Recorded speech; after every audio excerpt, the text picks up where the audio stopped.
was about 5 or 6 years old, I was staying with my grandmother in Washington, D.C., and 2 houses down from her was my best friend. As a matter of fact, to this day, we call each other not oldest friends, but friends of longest duration, since we've known each other since both of us were infants. Anyway, there she lived 2 houses down, and it happened to be one of those summers that a huge hurricane came through, and just the edges of it hit Washington, D.C. So we didn't get much wind, but man, it was raining so much. And the 2 of us decided it would be an amazing thing to actually take a shower outside in nature. So we went about to do just such thing, and luckily my grandmother and her mother were both like, okay, you go right ahead. And they set us up with bathing suits and shampoo, and out we went, and I have such a vivid memory of standing on that front sidewalk in front of our house, just being drenched with rain and washing outside. What a lovely memory. I'm not sure how effective it was as a shower, but the experience is just viscerally with me. Something about the raw power of nature to make one clean. Today's scriptures are all about clean.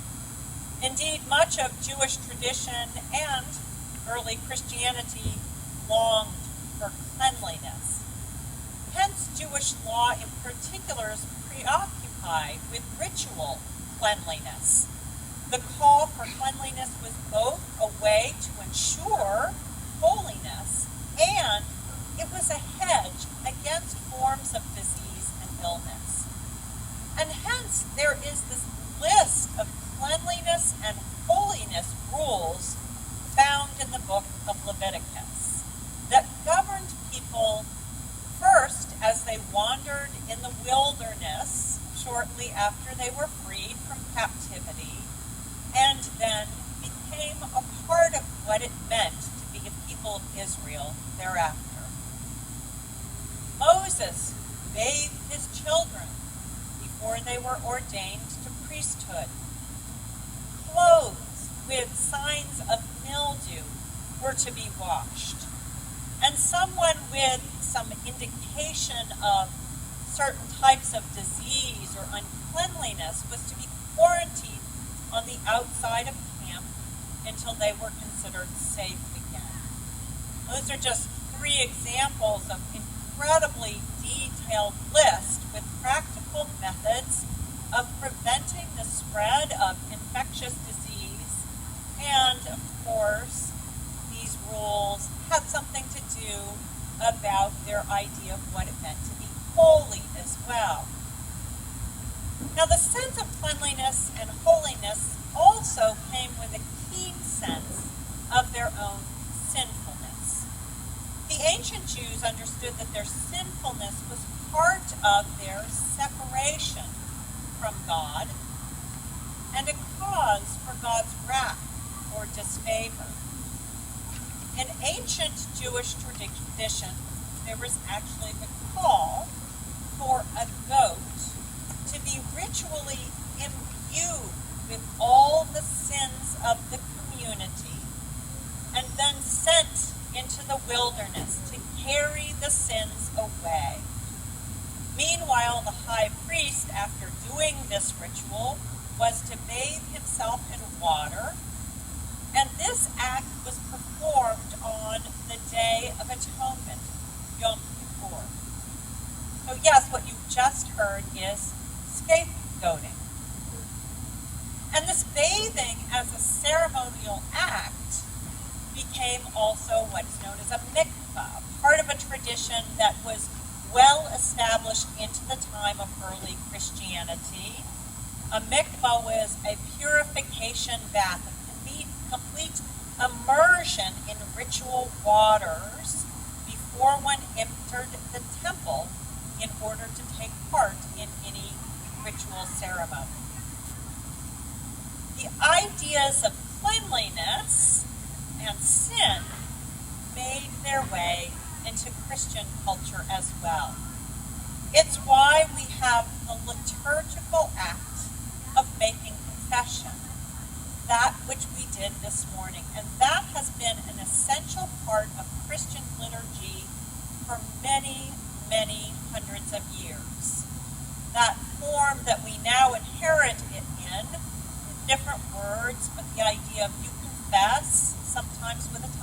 quiet, and that there's some assurance of pardon has been around since the time of Luther and Calvin.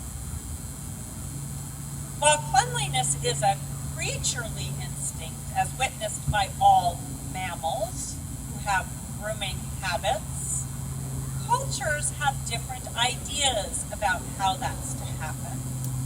The ancient Romans, of course, had public baths, but in Europe for many years, water was considered a source of disease, and so people practiced dry methods of wiping themselves clean. In Japan, bathing is not only a form of cleanliness, it's also social connection and relaxation. At very high-end onsen baths, one spends an entire day moving between hot spring baths, relaxation chairs, perhaps a shiatsu massage, back into the bath, back to the relaxation chair for a nap, then maybe to the dining area for a meal or tea, and then back into the bath again. You can spend a beautiful day that way.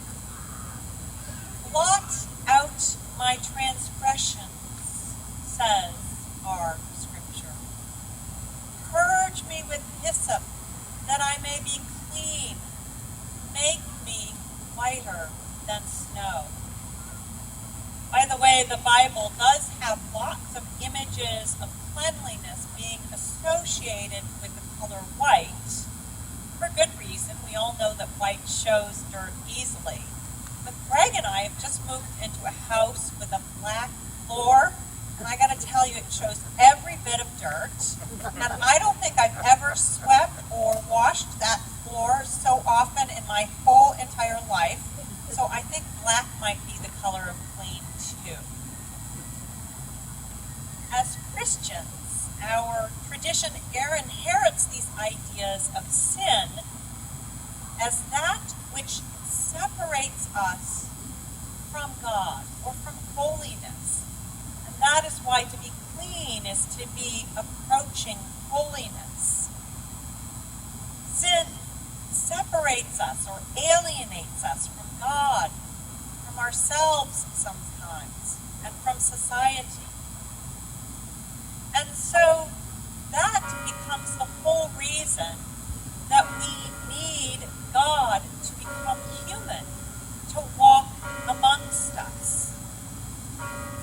And in a very real way, the story of Jesus is that Jesus recapitulates or does again this act of becoming a scapegoat, taking on sin in order not just to go away this time, but Jesus does it in a way to show that scapegoating is not necessary and not desired by God. In fact, antithetical to God's desires. And so Jesus on the cross forces us to see a particularly brutal form of human sin, scapegoating, and then gives us the means to be released from it.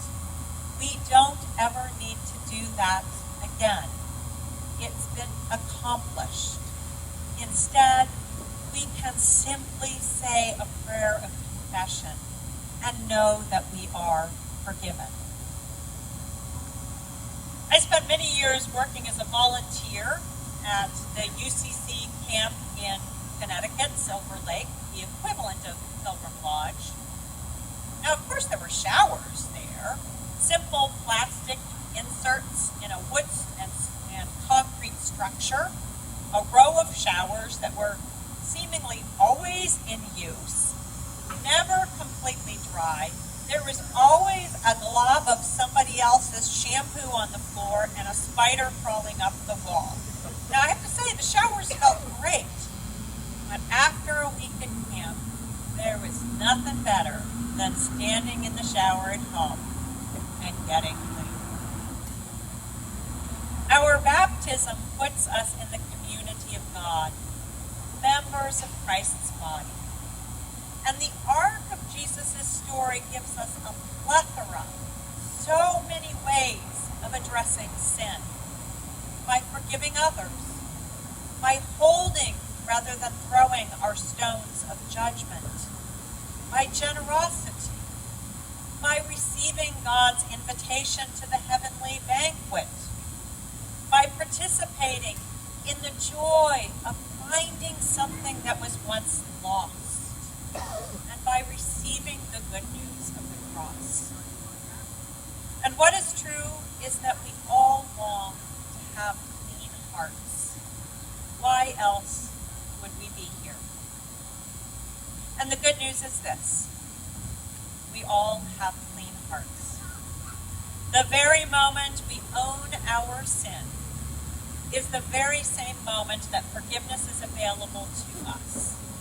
Washed by baptism into this new and holy life in Jesus, with every day there is some shower or rainstorm or gentle wash that we are provided by Jesus. With every confession we make, whether it's formally here in church or the ones you make when you're driving around in the car or just contemplating, oh, I just didn't do that right. Informally or formally, every moment offers us a new opportunity to be restored to the cleanliness of heart to which we long. Forever and repeatedly made new, washed, purged with hyssop. It is good news. You may start anew now.